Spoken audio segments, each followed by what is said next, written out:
What is wrong with you? You've got nipples, use them for God's sakes.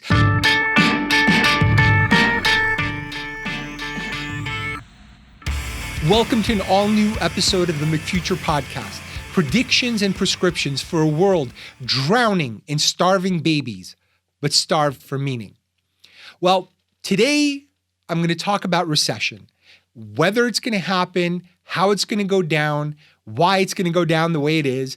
And you can look up my history. I've done some pretty accurate judgment calls on inflation back in March. Actually, I predicted in 2020 we were going to have that. You can go back to my COVID episodes where you can listen to predictions about how the pandemic might pan out. I was pretty close. I would say much closer than the economists I made fun of in the previous episode. Look, if you're having trouble filling your tank or feeding your baby or affording yogurt or meat or other necessities, we've narrowed down the causes to one of two things. It's either climate change or white supremacy.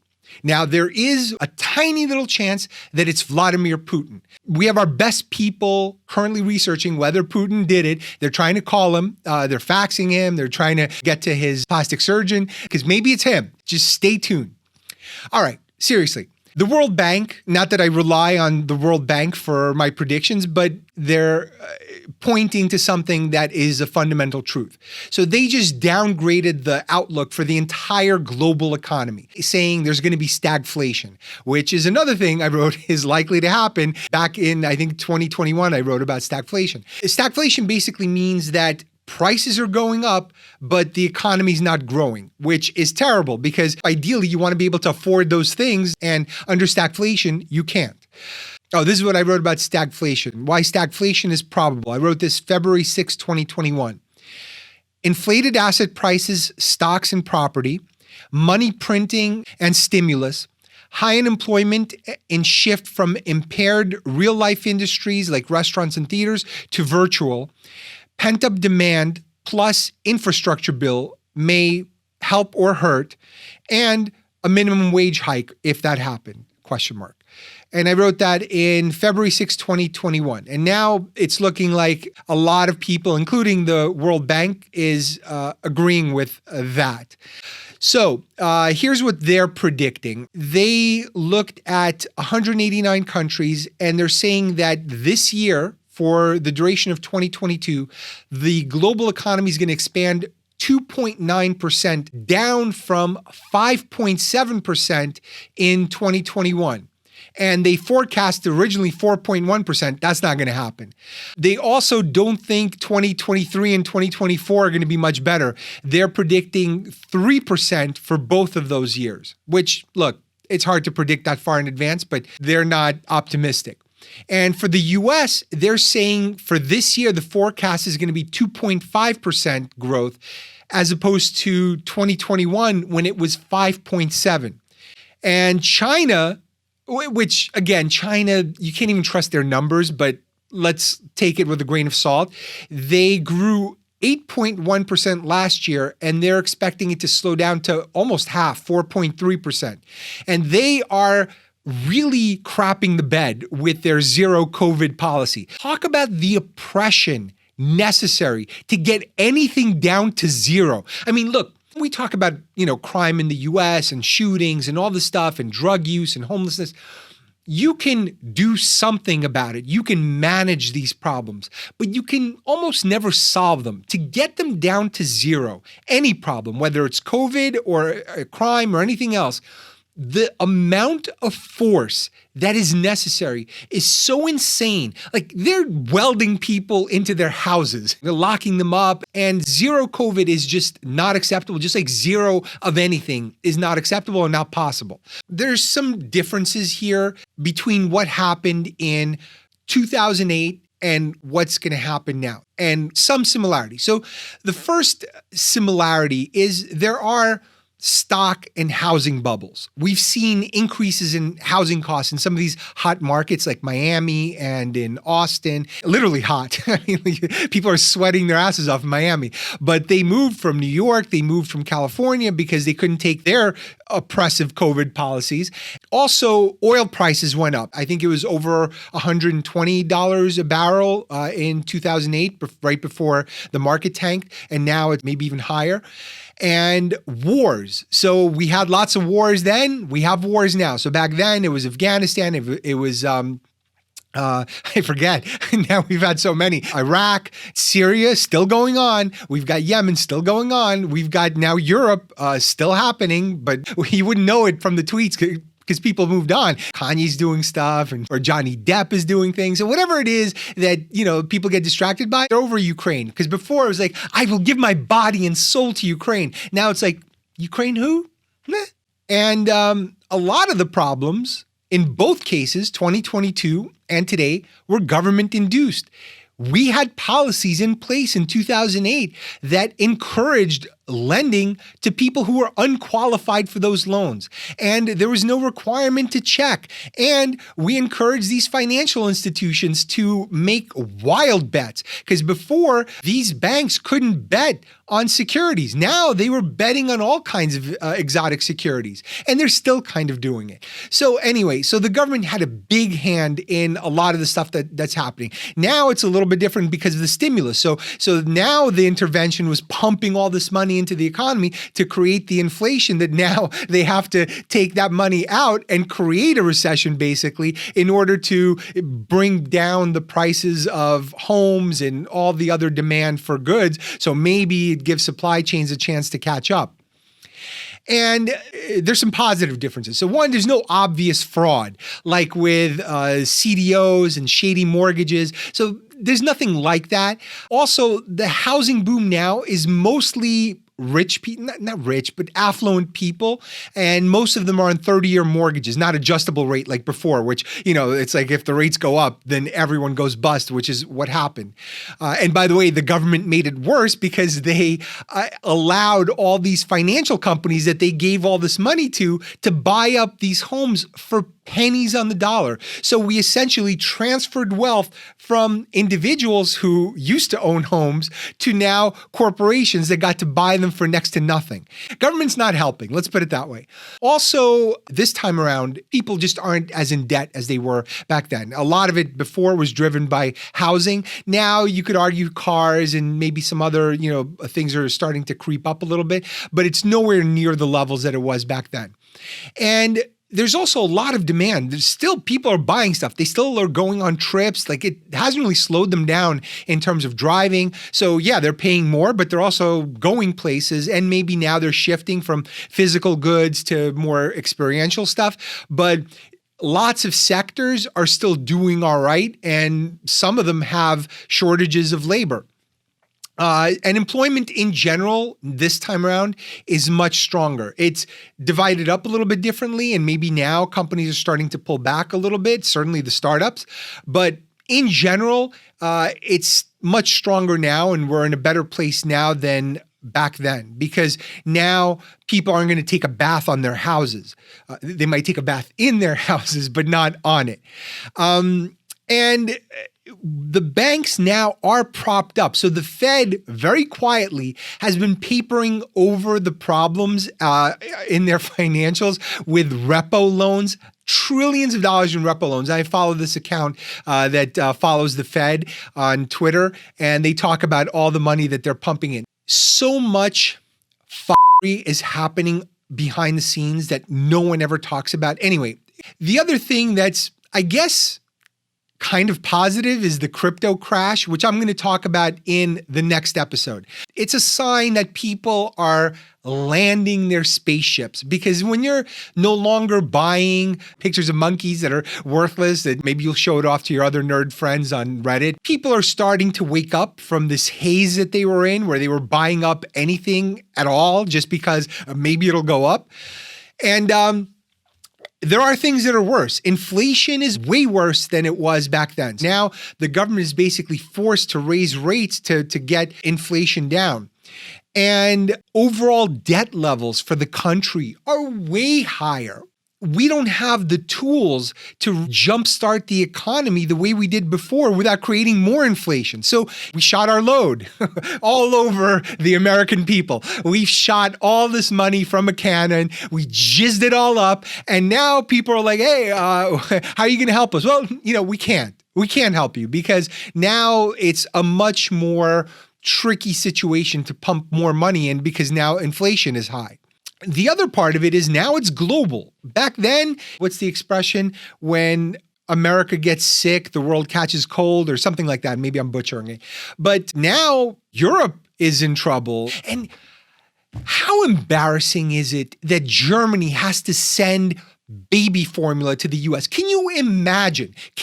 Now, I've read online, and this may not be true, but I've read on Twitter that men can lactate. So why aren't men stepping up to the plate and donating some milk? Guys, what is wrong with you? You've got nipples, use them for God's sakes. Go out there and help the baby formula situation. There is no supply chain problem. There is a you problem, a motivation problem. You just don't have the will or maybe the suction cup. So maybe we distribute the suction cups and men just start pumping. Pump it up, help the ladies out.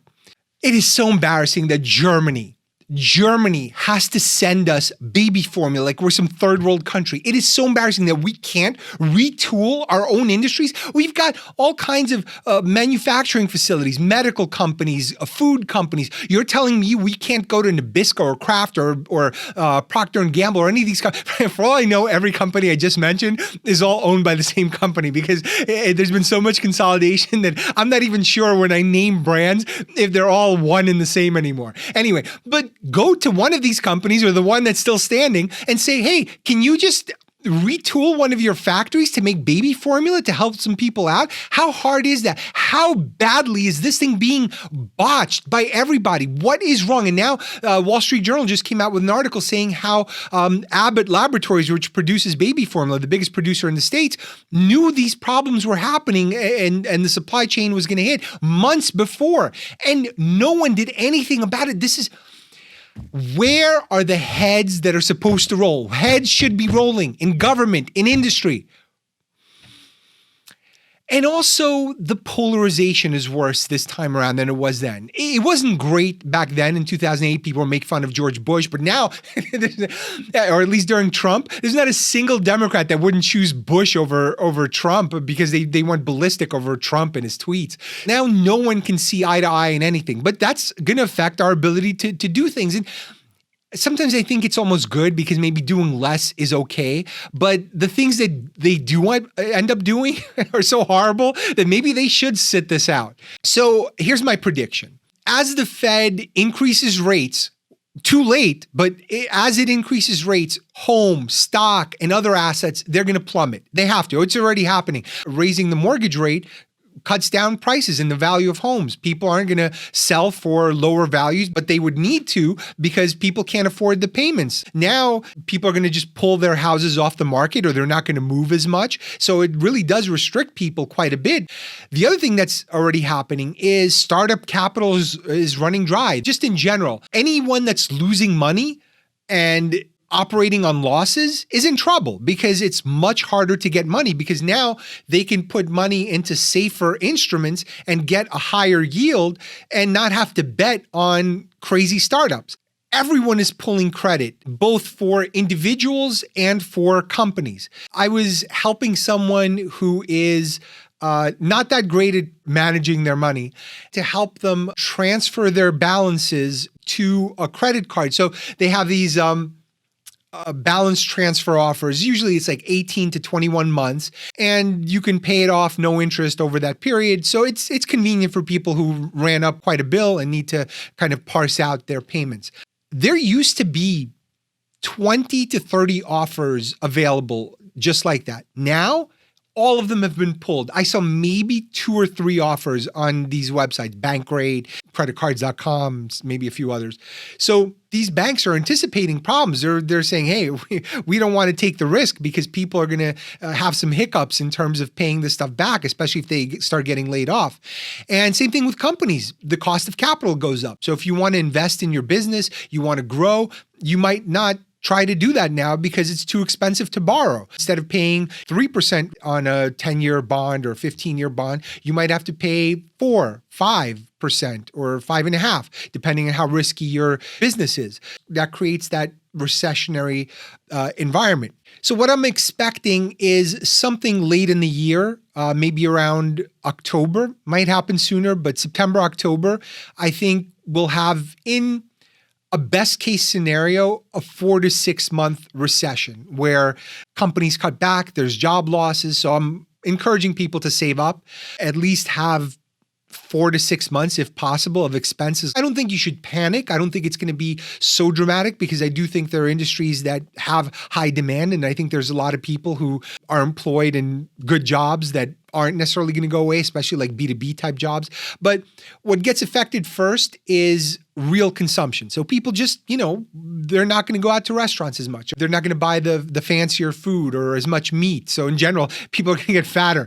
Like I'm expecting a caloric explosion because people switch from the expensive stuff, which is protein and meat, to things that are, carb heavy. So a lot more pastas, a lot more pizzas, things like that. Also, discretionary goods are getting hit. People aren't going to upgrade their phones as quickly, or they're not going to buy, the new monitor, or corporations won't upgrade things that aren't broken, even if, it could increase productivity a little bit. That'll help prices go down because these companies will be eager to sell more. So you'll see more sales to get you into the store.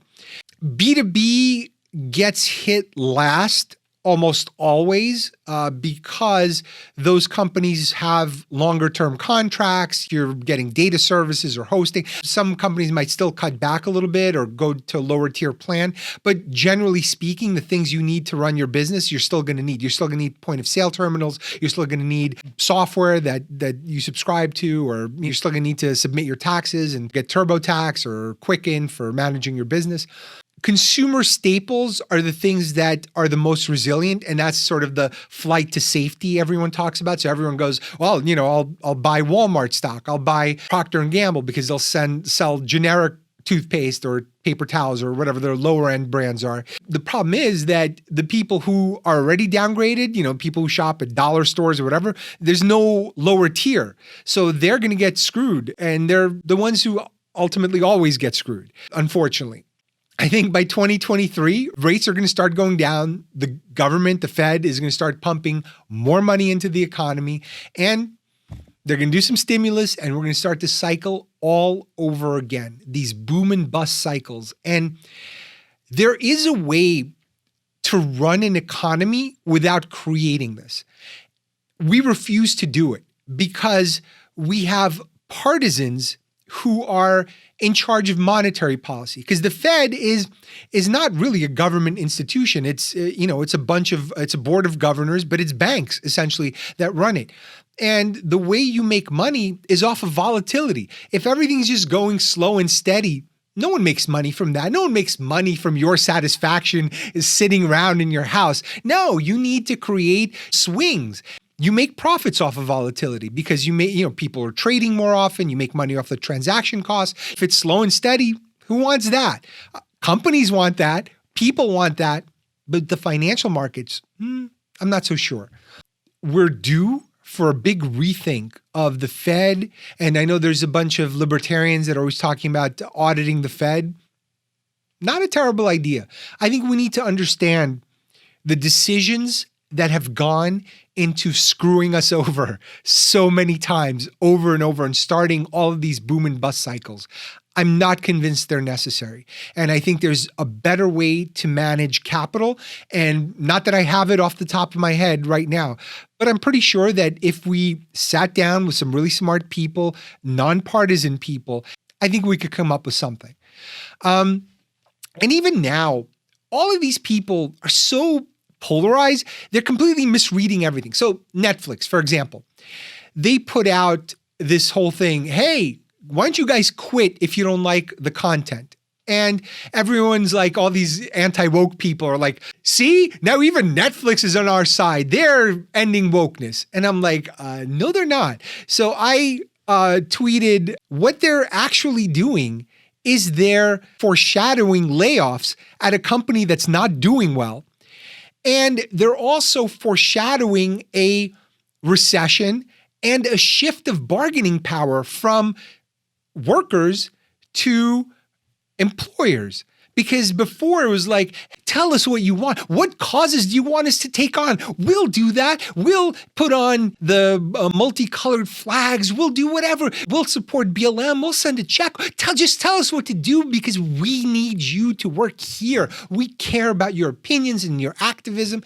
And then all of a sudden, when markets get tight and the business starts to falter, it's like, BLM who?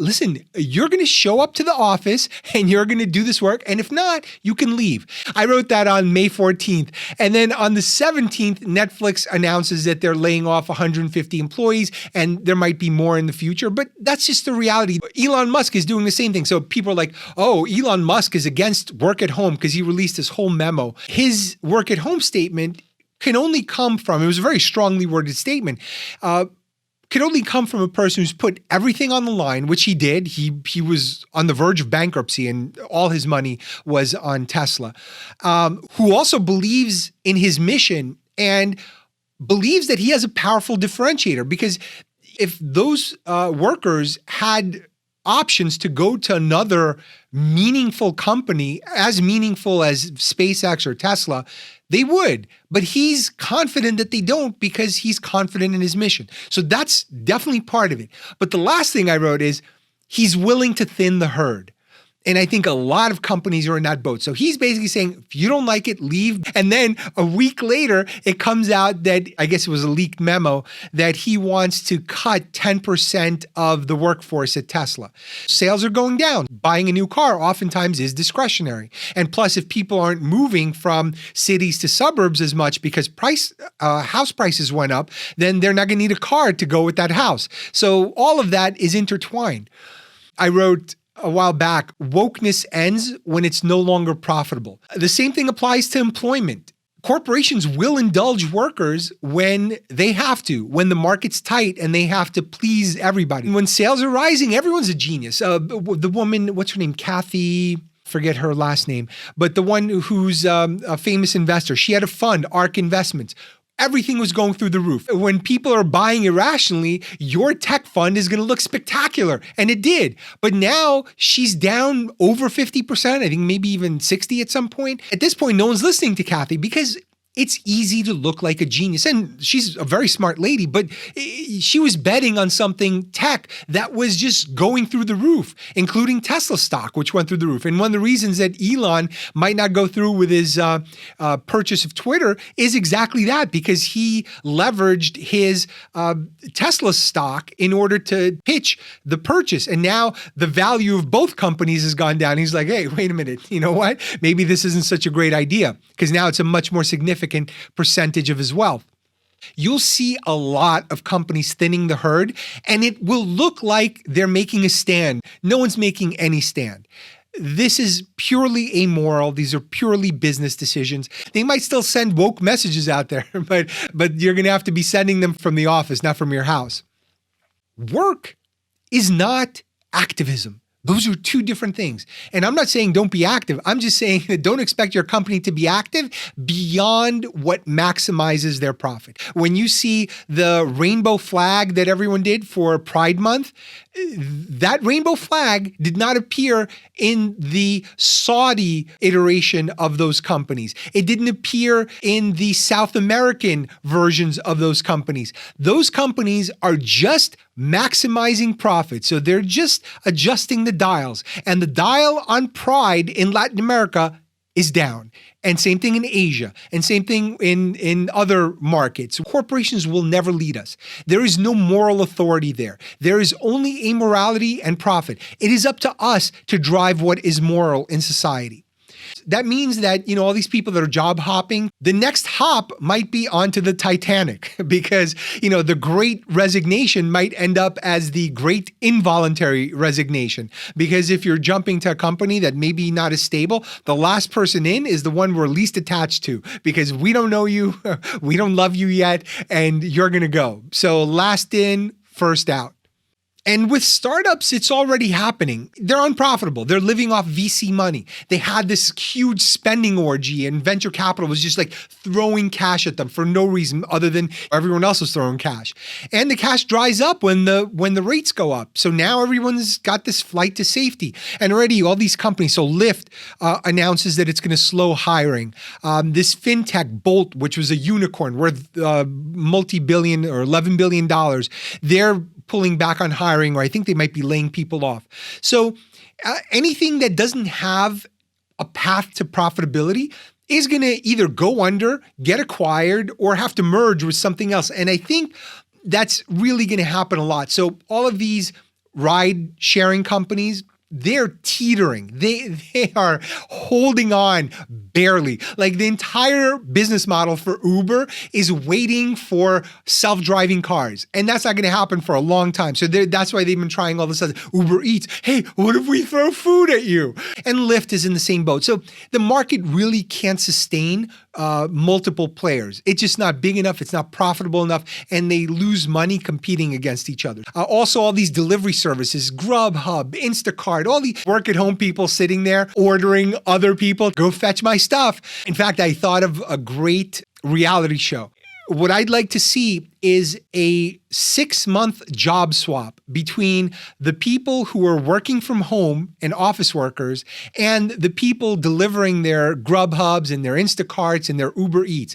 See what happens when they swap jobs. It is inspired by Eddie Murphy's movie, Trading Places, something like Trading Graces or Trading. It might end up as Trading Races because I think a lot more minorities are doing the delivering. On some level, I think maybe they work harder and the companies might end up not skipping a beat. And then these other people might start to appreciate the hard work that goes in to achieving their leisure. I think most people aren't prepared to deal with the ugliness that's required to build their comfort. And all the direct-to-consumer companies, they are gone. Like the subscription services, they're going to send makeup pencils or food delivery. None of them are profitable. Shipping is just too expensive. Packaging, shipping, and they're not even sustainable because the cancellation rates are through the roof on almost all of them. Because at some point, you run out of room in your house for all their junk, unless it's completely disposable. But even then, it's like food boxes piling up, and then you start to feel guilty. I used to feel guilty when magazines I'd subscribed to were piling up because I just didn't have time to get to them. I could only imagine if your food boxes are piling up. Hey, look at all these meals you have to make. None of it makes sense. All of it was just a fever dream. And all the capital intensive industries, they are going to have to either merge, or all these companies like Rivian and all these electric car companies, those businesses are just too capital intensive. They're going to have to either shut down or merge with others and maybe sell their technologies or something, because the market right now can't sustain that many players that haven't even launched yet. It's just too expensive to build the distribution, to get the materials, to do all of that stuff. There's going to be a cascading effect for all of the influencers and other people who rely on these startups to support their businesses. You know, like I tweeted this before the inflation kicked up. When Masterworks, ZipRecruiter, and BetterHelp run out of VC money, does podcasting collapse? A lot of media that's been sustained by advertising, by BetterHelp, maybe BetterHelp will be the one that survives, because I think in the future, all wars will be fought on BetterHelp, which is a psychiatric treatment platform. People are like, oh, you know, we're going to have the Singularity. We're going to have these amazing experiences in the virtual world. You're going to have a lot of experiences with therapy in the virtual world. Even the wars will be fought between therapists. You're going to have therapist bots. It's like my therapist bot is going to go fight your therapist bot. And somehow the military industrial complex will still sell them the weapons. They're still going to be involved. And the big winners, of course, when startups collapse are big corporations, because now, that money isn't there to pay those high salaries, and all that talent is going to move back in. And maybe not for the long term. Maybe those people will get the itch again. And when the economy picks up, they'll go to other startups. But for now, the big companies are going to be winners. Although it's hard to keep those kinds of people happy. It's funny. It reminds me, there's a woman who was spectacular. She interviewed for a job on my team at American Express. She sat down with me and she was telling me, I run this women entrepreneurship organization. I do this other thing. I've been thinking about the startup thing. She had all this stuff, all this energy, all these ideas. And I'm like, you have to leave. I didn't call security and have her escorted out, but I was like, just someone who cares about human beings, I told her, this isn't for you. You're not going to be happy with any job in this building, because no one is going to be able to give you the diversity of work or the challenges or the freedom or the speed of action that you're looking for, that you need. So you're going to have to get all of that outside of work. And I'm like, if you're comfortable with that, that's great. But that's the reality. And I think she was grateful for that. I think now, where is she? I think she works for Andrew Yang now. Anyway, those kinds of people don't do well in a corporate setting, because the pace they want to work at and the things they want to accomplish are very hard in bureaucratic organizations. That's it. That's my rant for now. Hoping that you are successful, that your family is well, that you do well, and hoping that you also support this podcast. So if you found this valuable, please tell a friend, share it with all of your friends and enemies, and hopefully you can support the Patreon at patreon.com/McFuture. That's it for this episode. I'm Steve Faktor, and see you next week, where I'm going to go off on crypto. In fact, I might put that episode up sooner and earlier on the Patreon.